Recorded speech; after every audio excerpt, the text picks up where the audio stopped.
আসসালামু আলাইকুম। আমি এখন আছি মদিনায় কুবা চত্বরে। আজকে আমরা খুব সুন্দর একটা মসজিদে যাব, যা হচ্ছে ইসলামের ইতিহাসের প্রথম নির্মিত মসজিদ, যা কিনা আমাদের প্রিয় নবী হজরত মুহাম্মদ সাল্লাল্লাহু আলাইহি সাল্লাম নিজ হাতে স্থাপন করেছেন। তো আমরা এই ভিডিওর মাধ্যমে জানতে পারবো কিভাবে এবং কোথা থেকে মসজিদ আল কুবায় যাওয়া যাবে তার বিস্তারিত। নববী থেকে ৩১০ নম্বর গেট দিয়ে বের হলেই ঠিক ৫ মিনিট হাঁটলেই এই ফ্লাইওভারটা দেখতে পাবেন। ঠিক তার নিচেই গলফ কার আছে, সেগুলোর মাধ্যমেই কুবা চত্বর থেকে কুবা মসজিদে যাওয়া যায়। খুব সুন্দর গাড়িগুলো সাজিয়ে রাখবে হাজির সাহেবদের জন্য। এই যে আমরা দেখতে পাচ্ছি গলফ গাড়ি এখানে আছে, এখানে হাজির সাহেবরা লাইনে দাঁড়িয়ে আছে। সবাই খুব সুশৃঙ্খলভাবে এক একজন করে গাড়িতে উঠবে। প্রতিটি গাড়িতে 10 থেকে 12 জন লোক নেয়। এই পার্সোনাল যারা আপনারা যেতে যাচ্ছেন তারা এইভাবেও এই পার্সোনাল কারগুলো করে যেতে পারবেন। এখানে অন্য কোনো হাজির সাহেবরা উঠতে পারবে না।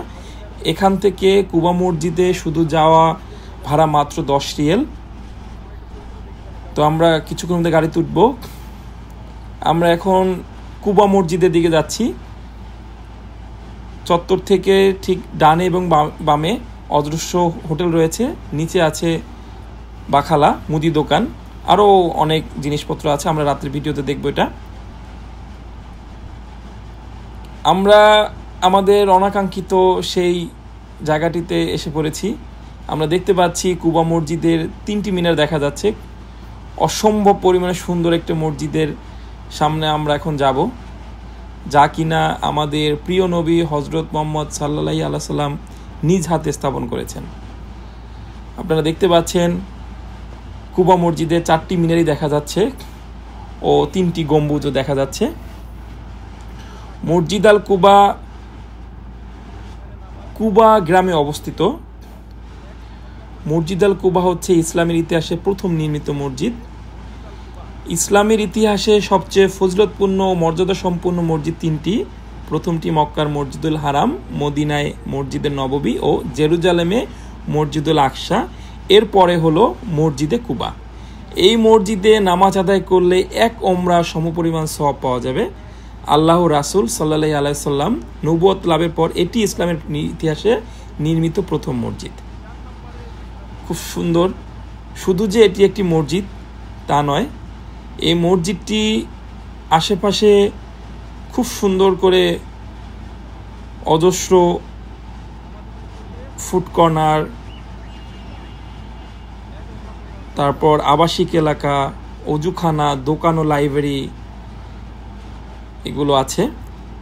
তবে মসজিদের মূল আকর্ষণ হচ্ছে বিশাল গম্বুজ এবং 4 কোণায় 4টি সুউচ্চ মিনার। মসজিদের চতুর্দিকে সবুজ পাম গাছের বলয় মসজিদটিকে বাড়তি সৌন্দর্য দিয়েছে। আমরা পাম গাছটা ঠিক সামনেই দেখতে পাবো। মসজিদটি দেখতে প্রতিদিন প্রচুর পরিমাণে মানুষ আসেন। মসজিদের নারী ও পুরুষের নামাজের জায়গা ও প্রবেশ পথ আলাদা, ওযুর জায়গাও ভিন্ন। সম্পূর্ণ শীতাতপ নিয়ন্ত্রিত মসজিদের ভিতরে কারুকাজও বেশ মনোমুগ্ধকর। আমরা দেখতে পাচ্ছি মসজিদ আল কুবার বাহিরের সাইড। মসজিদে 7টি মূল প্রবেশদ্বার, 12টি সম্পূরক প্রবেশ পথ রয়েছে। প্রতিটি 10,80,000 থার্মাল ইউনিট বিশিষ্ট। 3টি কেন্দ্রীয় শীতাতপ নিয়ন্ত্রিত যন্ত্র মসজিদটিকে ঠান্ডা রাখে। মসজিদের বাহিরেও মসজিদে সম্পর্কে বর্ণিত পবিত্র কোরআনে আয়াত ও হাদিসের বাণীগুলো সুন্দরভাবে লেখা আছে। এমনকি মসজিদটি সুন্দর সাদা শ্বেত পাথর দিয়ে করার কারণে খুব দূর থেকে মসজিদের মিনার গম্বুজ দেখা যাবে স্পষ্ট। আমরা এখন মসজিদের ঠিক দ্বার প্রান্তে আছি। আমরা দেখতে পাচ্ছি মসজিদ আল কুবা। কুবা মসজিদটির জায়গাটা ছিল হজরত কুলসুম ইবনুল হিদম রাদিয়াল্লাহু সাল্লাম আনহুর। এর খেজুরে শুকানোর পতিত জমি, যা ইনি এখানে খেজুর পাড়ার পরে এখানে শুকাতো। তিনি ছিলেন আমর ইবনে আওফের গোত্রপতি। হজরত রাসূলুল্লাহ সাল্লাল্লাহু আলাইহি ওয়াসাল্লাম 14 দিন, কেউ বলেন 10 দিন অবস্থান করেন ও তার আতিথ্য গ্রহণ করেন এখানে। মক্কা শরীফ থেকে 320 কিলোমিটার উত্তরে এবং মদিনার দক্ষিণ পশ্চিম কোণে অবস্থিত এই মসজিদে কুবা গ্রামে অবস্থিত।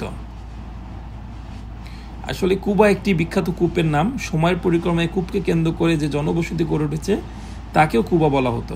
এরই সূত্র মসজিদের নাম হয়ে যায় মসজিদে কুবা। আমরা দেখতে পাচ্ছি এখন আমরা যাব কুবা মসজিদের সেই ফুড কর্নারের স্টলগুলোতে। খুবই সুন্দর একটা আকাশের ভিউ পাওয়া যাচ্ছে, মাশাআল্লাহ। রাতের অন্ধকার নেমে আসছে। আমরা অল্প কিছুক্ষণের মধ্যে মাগরিবের নামাজ আদায় করব এখানে। খুব সুন্দর একটা পরিবেশ, হালকা বাতাস, আকাশে হালকা মেঘ। আমরা অল্প কিছুক্ষণের মধ্যেই কুবার মসজিদের ভিতরে প্রবেশ করব। আমরা দেখতে পাচ্ছি মসজিদ আল কুবার ভিতরে অসংখ্য আলোকসজ্জায় সজ্জিত রয়েছে।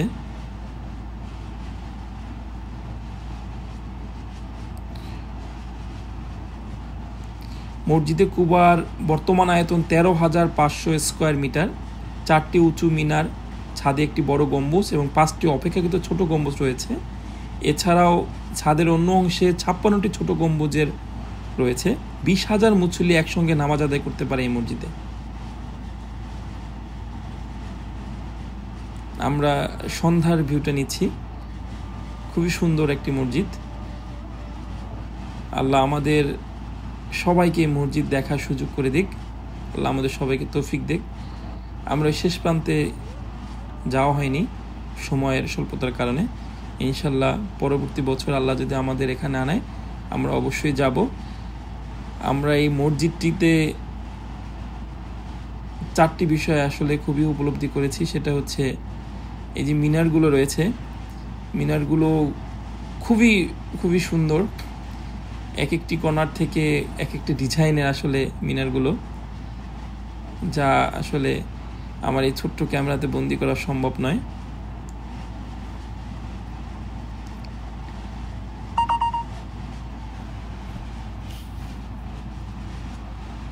আমরা একটু সামনের দিকে যাব।